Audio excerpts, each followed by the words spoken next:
कोई व्यक्ति जीवन में कितने भी पाप करे, लेकिन मरते मरते यदि मुख से नारायण शब्द निकल जाए, उसका उद्धार भगवान करते हैं। अजामिल के ऊपर ऐसे ही तो कृपा की प्रभु ने।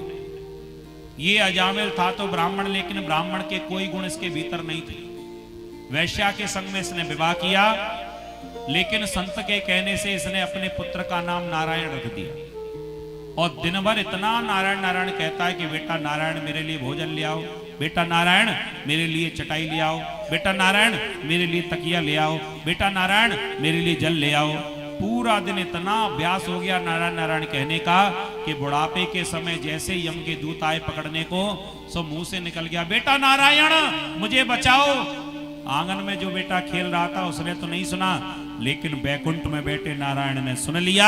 और ऐसी कृपा की अजामिल के ऊपर, न जाने कौन से गुण पर दया निधि रीझ जाते हैं। और मरते मरते जो प्रभु का नाम मुख से निकला, सारे पापों से निष्पाप कर दिया और तुरंत अपने पार्षदों को भेजा और भगवान के धाम में अजामिल को बुला लिया। बोलिए नारायण भगवान की जय।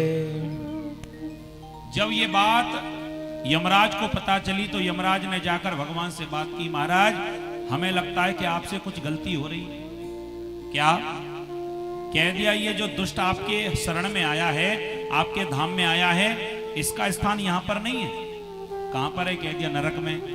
हमने देखा कि इसने जीवन और पाप ही पाप किए हैं, इसने कोई पुण्य नहीं किया, तो इसलिए महाराज इसको नरक में भेज दो।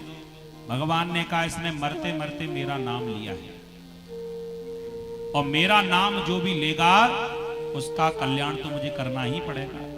कह दिया, महाराज यही तो गलत फहमी हो रही है, इसने आपका नाम नहीं लिया, इसके बेटे का नाम भी नारायण है, अपने बेटे को बुलाया था और आपको लगा कि मुझे बुलाया। भगवान ने कह दिया, चाहे किसी को भी बुलाया हो, लेकिन इसने तो नारायण कहा है। बिजली को जानबूझकर पकड़ो चाहे अनजाने में, बिजली क्या करेगी? झटका ही देगी ना।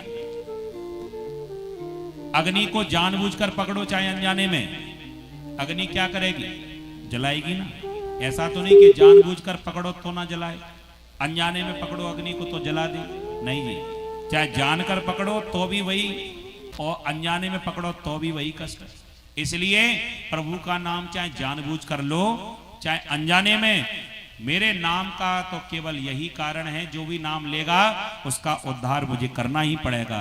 क्योंकि रामचरितमानस में भगवान का जो नाम लिया गया है, गोस्वामी तुलसीदास जी महाराज कहते हैं ना, भाये को भाय अनक आलस हो, नाम जपत मंगल दिशि दसहु।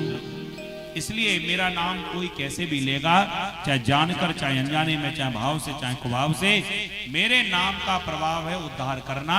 इसलिए अजामिल के ऊपर कृपा कर दिया।